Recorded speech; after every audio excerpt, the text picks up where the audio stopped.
ረሱል ስስት የሚባል ነገር አያውቁም። ቸር ነበሩ። በጣም ደግሞ የበለጠ ቸር የሚሆኑት ረመዳን ላይ ነበር ይላሉ። ስለዚህ ይሄ የረመዳን ወር የቸርነት ወር ነው። ረሱላችን ሰለላሁ ዐለይሂ ወሰለም ልክ ረመዳን ሲገባ ልክ እንዳውሎ ንፋስ ይሆናል ቸርነታቸው ይላሉ። ከዛ በኋላ ምግቧ ትንሽ ናት። ያችን ምግብ ምን እናድርግ? እኛም ቀርበን አብረን ብንበላ እንግዳችን ላይ ጠግብ ነው፣ ትንሽ ናት ምግቧ፣ ምን እናድርግ ተባብለው ባልና ሚስት ተመካከሩ። ምንኛ ያማሩ ባልና ሚስቶች ናቸው። ግን አላህ ትክክለኛ ባሪያዎች ለራሳቸው የፈለጉትን ነገር አሳልፈው ይሰጣሉ። አንዳንድ ሴቶች አሁን እንግዳ ይዘህባቸው ቤት ስትሄድ የሚቆጡ ሴቶች አሉ፣ የሚያኮርፉ ሴቶች አሉ። አላህ ይጠብቀን። እንግዳ የማይወዱ ሴቶች። አንዳንድ ሴቶች ደግሞ እንዴት ሳትነግረኝ እንግዳ ይዘህ ትመጣለህ ይላሉ። ይሄ ሙስሊም ባህሪ አይደለም። አይንህ እንደው ዝም ብሎ ረፍት አጥቶ የሰው ንብረት ሲቆጥር የሰው ሀብት ሲመለከት አይዋል። አላህ ምናልባት እነዛን ሰዎች በኒዕማ በከፍተኛ ሀብት ያቀማጠላቸው ሊፈትናቸው ነው። ቢስሚላህ ራህማን ራሂም አልሐምዱሊላህ ረቢል ዓለሚን ወሰላቱ ወሰላሙ ዐላ አሽረፊል አንቢያ ወልሙርሰሊን ነቢይና ሙሐመድ ወዐላ አሊሂ ወሰሕቢሂ አጅመዒን አማ በዕድ አሕበቲ ፊላህ ወሐይኩም ቢተሕየት ልእስላም አሰላሙ ዓለይኩም ወረሕመቱላሂ ወበረካቱ። አልሐምዱሊላህ አላህ ለዛሬ ለሰባተኛው ሌሊት ላይ የረመዳን ሌሊት አድርሶናል። አልሐምዱሊላህ ጊዜው እየሮጠ ነው። አላህ ሰርተው ከሚጠቀሙ ሰዎች አላህ ያድርገን። የረመዳን ወር ብዙ ሊሰራበት የሚገባ ወር ነው። ብዙ አጅር ሊገኝበት የሚገባ ወር ነው። አላህ የወፈቃቸው ሰዎች ረመዳን ላይ በጣም ይጠናከራሉ። ረሱላችን ሰለላሁ ዐለይሂ ወሰለም ረመዳን ላይ ለየት ብለው ይታዩ ነበር። ከጅብሪል ጋር ቁርአን የሚቃሩበት ወር ነው። ረሱላችን ቸርነታቸው በጣም የሚጨምርበት ወር ነው። ወካነ ረሱሉላህ ሰለላሁ ዐለይሂ ወሰለም አጅወደ ናስ። ረሱል ስስት የሚባል ነገር አያውቁም። ቸር ነበሩ። በጣም ደግሞ የበለጠ ቸር የሚሆኑት ረመዳን ላይ ነበር ይላሉ። ረመዳን ላይ የበለጠ ቸር ይሆናሉ ረሱላችን ሰለላሁ ዐለይሂ ወሰለም። አላህ ቸሮች አላህ ያድርገን። ቸርነት አላህ የሚወደው ትልቅ ባህሪ ነው። ለሰው አሳልፎ መስጠት። በቁርአኑ ላይ ምን ይላል? ወዩጥዒሙነ አጠዓመ ዐላ ሑቢሂ ምስኪናን ወየቲመን ወአሲራ። እየወደዱት እኮ ነው፣ ተርፏቸው አይደለም። ተርፏቸው ቢሆን አዎ፣ ግን የአላህ ትክክለኛ ባሪያዎች ዐላ ሑቢሂ ምስኪኑን እየፈለጉት፣ ምግቡን እየፈለጉት፣ ለራሳቸው መጠቀም እየፈለጉ ነው። ለራሳቸው የፈለጉትን ነገር አሳልፈው ይሰጣሉ። እኛ ተርፎን ማድረግ አልቻልንም። በየቤታችን ከወር በላይ ቀለብ አስቀምጠናል። ከወር በላይ የሚበቃ ቀለብ። ከዛ ላይ ግን የተወሰነ መስጠት አልቻልንም ማለት ነው። ረሱል ሰለላሁ ዐለይሂ ወሰለም ቤት ደግሞ ብዙ ጊዜ እሳት እንኳን የማይነድበት ጊዜ ነበር። ያም ሆኖ ግን ቸር ነበሩ። ረሱል ሰለላሁ ዐለይሂ ወሰለም ሰሃቦቻቸውንም ይሄን ቸርነት አስተምረዋቸዋል። ረሱል ሰለላሁ ዐለይሂ ወሰለም ቤት አንድ ጊዜ እንግዳ መጣ። ረሱላችን የሚያበሉት አልነበራቸው። የሚያበሉት ቤታቸው ስላጡ ወደ ሰሃቦች ዞር ብለው ማን ነው ዛሬ የኔን እንግዳ ወስዶ የሚያስተናግድልኝ የሚያሳድርልኝ ሲሉ አንዱ ሰሃቢ ተሽቀዳድሞ እኔ ያ ረሱላህ አላቸው። ቤቱ ምን ይኑር ሳያውቅ ነው ራሱ ለኸይር ከነበራቸው ጉጉት ማለት ነው። እኔ ያ ረሱላህ እኔ ነኝ የማስተናግደው እንግዳ ሁን አላቸው።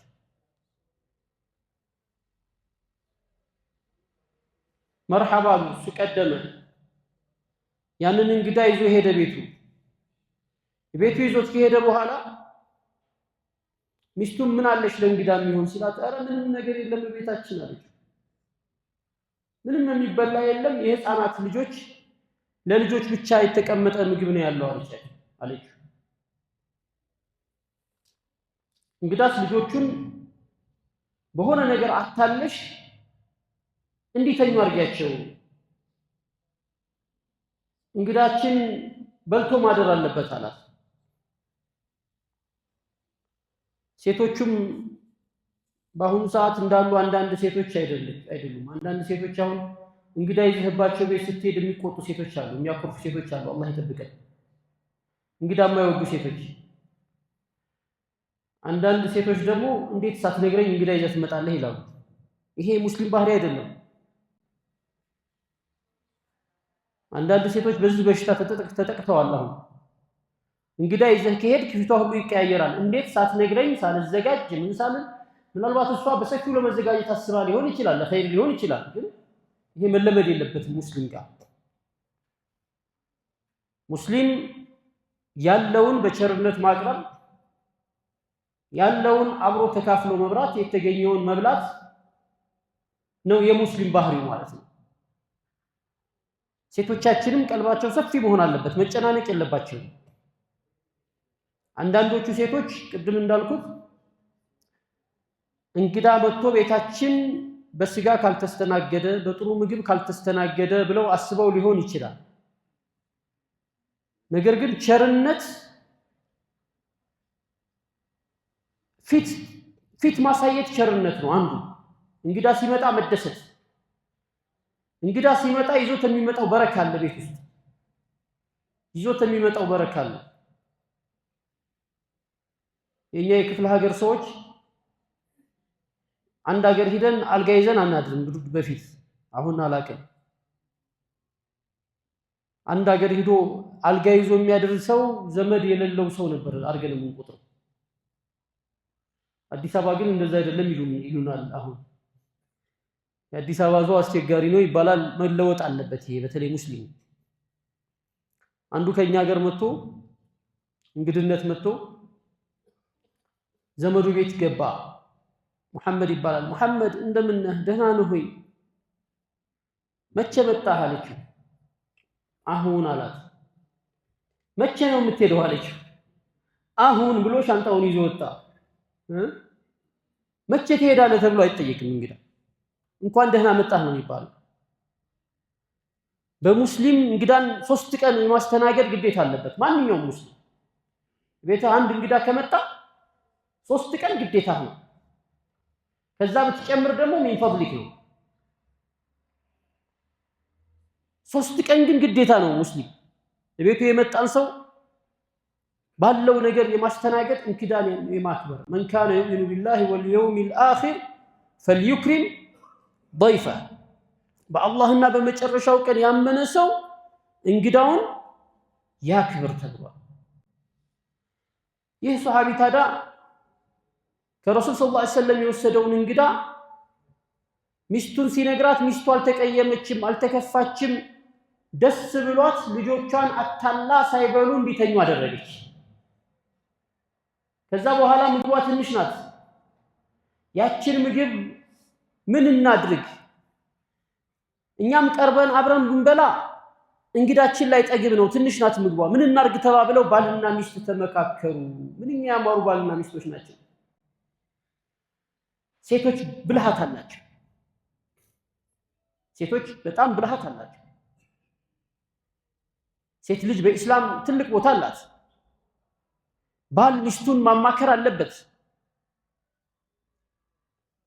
አሁን አንድ ወንድም የሆነ ቪዲዮ ልኮልኝ እያየሁ ነበር። አንዲት ሙስሊም የምትመስል ሴት እንደዚህ ጸጉሯን የሸፈነች ልክ ተምራ ምናምን እሷ ከኢስላም በላይ ያወቀች የምትመስል አክት የሚያደርጉ ሴቶች አሉ በአሁኑ ሰዓት።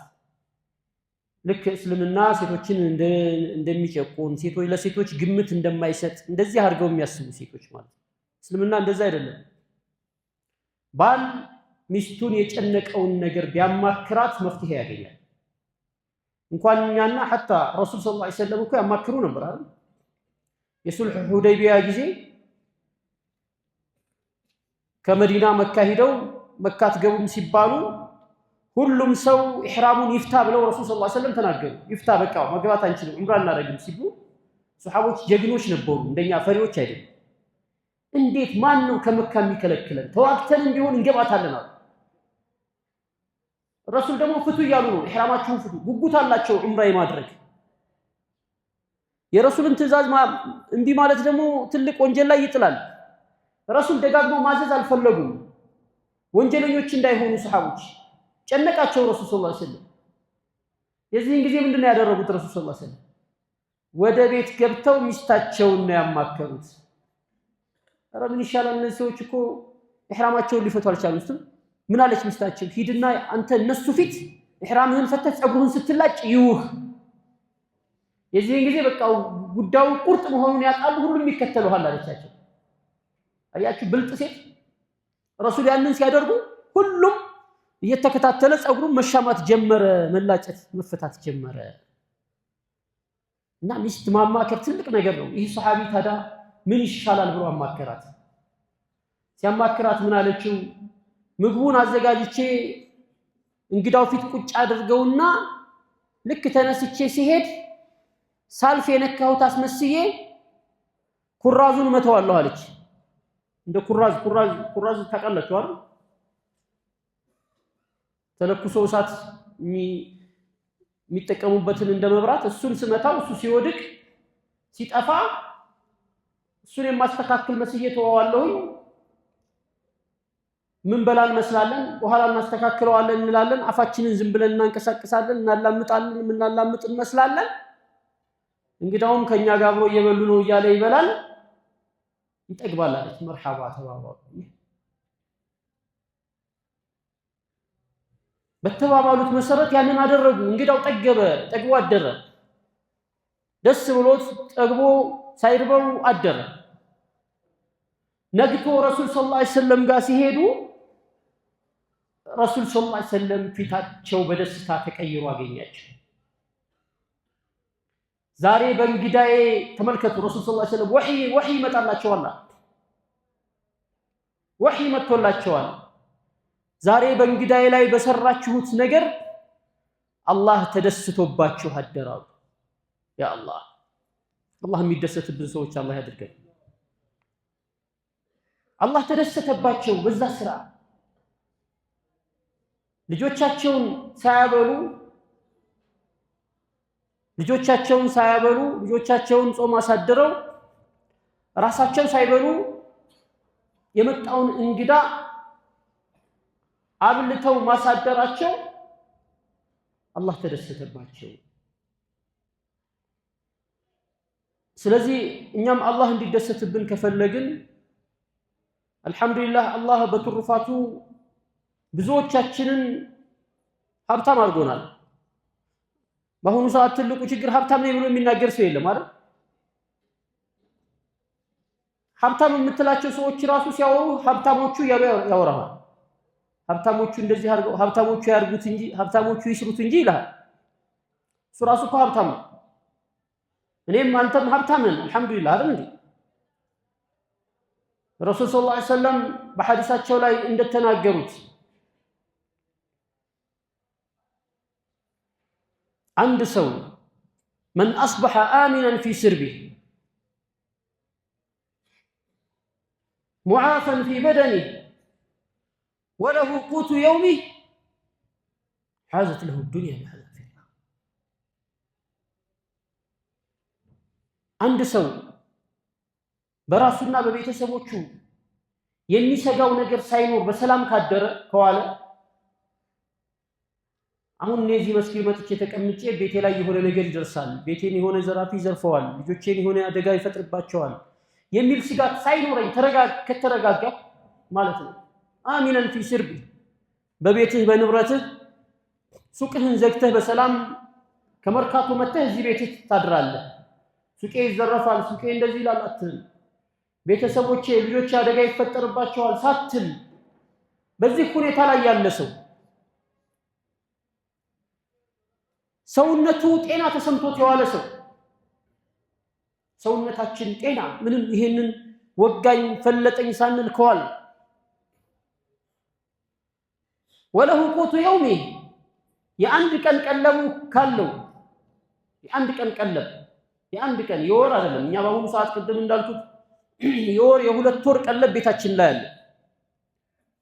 የአንድ ቀን ቀለብ ያለው ሰው ይሄ ሰውዬ ዱንያ በአጠቃላይ እሱ ላይ ሰፍራበታለች። ሀብታም ነው ማለት ነው። ስለዚህ እኛ አሁን ሀብታሞች ነን ድሃዎች? አብዛኞቻችን ሀብታሞች ነን አይደል? አልሐምዱሊላህ ጤና ይሰማናል። ቤታችን፣ ንብረታችን፣ ቤተሰባችን ላይ ስጋት አይሰማንም። ጾመን ውለን ይሄው በጥሩ ነገር አፍጥረናል። አልሐምዱሊላህ ስለዚህ ሀብታሞች ነን ማለት ነው። አንዳንድ ሰው አላህ የሰጠውን ኒዕማ ነኝ ማለት ይፈራል። አላህ ሀብታም አድርጎሃል፣ አላህ አፊያ አድርጎሃል፣ ሀብታም ነኝ በል፣ ጤነኛ ነኝ በል። ወደ ሌላ አታመላክት። ወደ ሌላ በተመለከትክ ቁጥር አትጨርሰውም። የዱንያ ፍክክር አይቋጭም። ወላ ተሙደና ዐይነይከ ኢላ ማ መተዕና ቢሂ زهرة الحياة الدنيا لنفتنهم فيه ورزق ربك خير وأبقى عينه እንደው ዝም ብሎ ረፍታቶ የሰው ንብረት ሲቆጥር የሰው ሀብት ሲመለከት አይዋል። አላህ ምናልባት እነዛን ሰዎች በኒዕማ በከፍተኛ ሀብት ያቀማጠላቸው ሊፈትናቸው ነው። ፈተና ነው። የሰው ልጅ በማግኘትም ይፈተናል፣ በማጣትም ይፈተናል፣ በአፊያም ይፈተናል፣ በበሽታም ይፈተናል። ሁሉ ነገር ያካበበን ፈተና ነው ማለት ነው። ፈተና ነው። ከዚህ ከፈተና የሚወጡ ሰዎች አላህ ያድርገን። አላህ አፊያ ሰጥቶን በአፊያችን ካልሰራንበት፣ ገንዘብ ሰጥቶን በገንዘባችን ካልሰራንበት አላህ ፊት ያስጠይቀናል። ችግር ነገር መጥቶብን ችግራችንን ሰብር ማድረግ ካልቻል፣ በሽታ መጥቶ በሽታ ላይ ሰብር ማድረግ ካልቻልን ደግሞ አሁንም እንደዚሁ ማለት ነው። ወለነብሉወነኩም ቢሸይኢን ሚነል ኸውፊ ወልጁዕ ወነቅሲን ሚነል አምዋል ወልአንፉስ ወሰመራት ወበሽሪ ሳቢሪን። አላህ ከባድ ፈተና አያምጣብን። የማንችለውን ፈተና አያምጣብን። ፈተና ከባድ ነው። ባለን ነገር የምንሰራ ሰዎች፣ የምንብቃቃ ሰዎች አላህ ያድርገን። ስለዚህ ይሄ የረመዳን ወር የቸርነት ወር ነው። የቸርነት ወር ረሱላችን ሰለላሁ ዐለይሂ ወሰለም ልክ ረመዳን ሲገባ ልክ እንዳውሎ ንፋስ ይሆናል ቸርነታቸው ይላሉ። አውሎ ንፋስ ፈጣን ነው። በአንድ ጊዜ ብዙ ቦታን ነው የሚያካልለው። የረሱልም ሰለላሁ ዐለይሂ ወሰለም ቸርነት እንደዛ ነበር ይላሉ። አህለ ሶፋ የሚባሉ መዲና መስጊድ የሄዳችሁ ሰዎች አሁን ወደ ረውዳ ስትገቡ ወደ ረውዳ በሚገባበት በኩል አራት ማዕዘን ከፍ ብላ የተሰራች መደብ ነገር አለች። ድሮ ያቺ ቦታ የምን ቦታ ነበረች? የአህለ ሶፋዎች ነበሩ። እነዚህ ትልልቅ ሰሃቦች ነገር ግን በዱንያ ያልነበራቸው፣ ገንዘብ ያልነበራቸው እንደና አቡ ሁረይራ አይነት ሰሃቦች እዛች ቦታ ላይ ቁጭ ይላሉ። መገኛቸው ያቺ ቦታ የነሱ መገኛ ነበረች። የሚወስዳቸው፣ የሚያበላቸው፣ የሚጋብዛቸው ሰው ካገኙ እዛች ቦታ ላይ አይገኙም። ሰው ካልወሰዳቸው ግን እዛች ቦታ ይቀመጡ ነበር። ረሱል ሰለላሁ ዐለይሂ ወሰለም በዛች ያልፋሉ። ሰው ያልወሰደው ብቻውን ቁጭ ያለ ሰው ሲያገኙ ረሱላችን ሰለላሁ ዐለይሂ ወሰለም ያንን ሰው ይዘውት እሳቸው ነበር የሚገቡት እና አቡ ሁረይራ ግን እና አቡ ሁረይራ በኋላ ላይ አኺር ሐያታቸው ላይ ሀብታሞች ነው የኖሩት። መዲና ላይ ከሂጅራ ከዛዛ ቆይተው እና አቡ ሁረይራ ሁሉ ሀብት አግኝተው እንደ ታሪክ ያወሩት ነበር ያንን ያሳለፉትን የድህነት የችግር ህይወት ማለት ነው። ስለዚህ እቺ ዱንያ ተገላቢጦሽ ናት። ትገላበጣለች። ሀብታም የነበረው ድሃ ሊሆን ይችላል፣ ድሃ የነበረው ሀብታም ሊሆን ይችላል። በሁሉም ሐል ላይ ግን የአላህ ባሪያ ሆኖ መገኘት። ስለዚህ እቺ ዱንያ ተገላቢጦሽ ናት፣ ትገላበጣለች። ሀብታም የነበረው ድሃ ሊሆን ይችላል፣ ድሃ የነበረው ሀብታም ሊሆን ይችላል። በሁሉም ሐል ላይ ግን የአላህ ባሪያ ሆኖ መገኘት። የእስልምና አንዱ ደስ የሚለው ነገር በማንኛውም ደረጃ ላይ ሆነህ አላህን መገዛት ትችላለህ። ለአላህ ባሪያ መሆን ትችላለህ። የቀረብክ ሰው መሆን ትችላለህ። እና አቡ ሁረይራ እንደ አቡ ሁረይራ አይነት ሐዲስ የዘገበ ሰሐቢ አሁን የለም። ከፍተኛ ቁጥር ሐዲስ የዘገበልን አቡ ሁረይራ ነው ማለት ነው። ስለዚህ አሂበቲ ፊላህ ይሄን ረመዳን ወር ኢንሻአላህ እንጠቀምበት። ትልቅ እድል ነው ወደኛ ጋር የመጣው። ማብላት ማጠጣት፣ አንዲት ወተት ያጠጣ ሰው አንዲት ጉንጭ ወተት ያጠጣ ሰው አሉ አንዲት ጉንጭ ወተት ያጠጣ ሰው እንዳስፈጠረ ይቆጠርለታል። አንዲት ተምር የሰጠ ሰው እንዳስፈጠረ ይቆጠርለታል። ምግብ አጥግበህ ታበላህማ ትልቅ ነገር ነው። ስለዚህ ሰደቃ መልመድ አለብን። ሰደቃ በየቦታው በየቤቱ ሰዎችን ማስፈጠር፣ ሁሉም እንደያቅሙ በዚህ ረመዳን ወር ላይ ኸይር ነገሮችን መከሰብ አለብን። ሰደቃ ባደረግን ቁጥር አላህ በላን ይመልስልናል፣ መጥፎ ነገርን ሁሉ ይጠብቅልናል። ከቤተሰቦቻችን፣ ከራሳችን፣ ከሀገራችን ላይ መጥፎ ነገርን ይጠብቅልናል። አሁን በተለይ ዱዓ በጣም የሚያስፈልግበት ወቅት ነው። ሰደቃ የሚያስፈልግበት ወቅት ነው። ያለንበትን የሀገራችንን ሁኔታ መቼም በየጊዜው ሚዲያ ትከታተላላችሁ። የሰሜኑ አካባቢ በጣም አስጊ ውጥረት ላይ ነው ያለው። አላህ ሀገራችንን ከጦርነት አላህ ይጠብቅልን። የጦርነት ሰላም የለው፣ የጦርነት ጥሩ የለው። አላህ በሰላም ጦርነት ሳይኖር ነገሮች ሁሉ መፍትሄ የሚያገኙበትን መንገድ አላህ ያምጣልን። አላህ ሀገራችንን ሰላም አላህ ያድርግልን። ወገኖቻችን በሰሜን ላይ ያሉ ወገኖቻችን ጦርነት በጣም ተደጋግሞባቸዋል። ብዙ አደጋ ነው የተፈጠረባቸው። ብዙ ቤተሰቦቻቸውን አጥተዋል። ብዙ ወዳጅ ዘመዶቻቸውን አጥተዋል በባለፈው ጦርነት። አሁን ደግሞ አላህ እንዳይደገም አላህ ያድርግልን። አላህ ሀገራችንን ሰላም አላህ ያድርግልን። የጦርነት የነበሩ አገሮችን ሁሉ አላህ ሰላም አላህ ያድርጋቸው። በዓለም ላይ አላህ ጦርነትን አላህ ያስቆምልን። ዛሊሞችን በዳዮችን አላህ እጃቸውን አላህ ያዝልን። አላህ እጃቸውን አላህ ያዝልን። ከመጥፎ ነገር ሁሉ አላህ ይከልክልልን። እኛ ኃይልም ጉልበትም የለንም። አላህ ሱብሓነሁ ወተዓላ በራሱ ኃይል በራሱ ጉልበት አላህ በዳዮችን ዛሊሞችን አላህ ያዝልን። የማይመለሱ ከሆነ አላህ የሱ እርምጃ ከባድ ነው። በራሱ እርምጃ አላህ ያዛቸው። አላህ የነሱን ሸር አላህ ይጠብቀን። ከነሱ ሸር አላህ ይጠብቀን። ربنا آتنا في الدنيا حسنة وفي الآخرة حسنة وقنا عذاب النار. سبحان ربك رب العزة عما يصفون وسلام على المرسلين والحمد لله رب العالمين والسلام عليكم ورحمة الله وبركاته.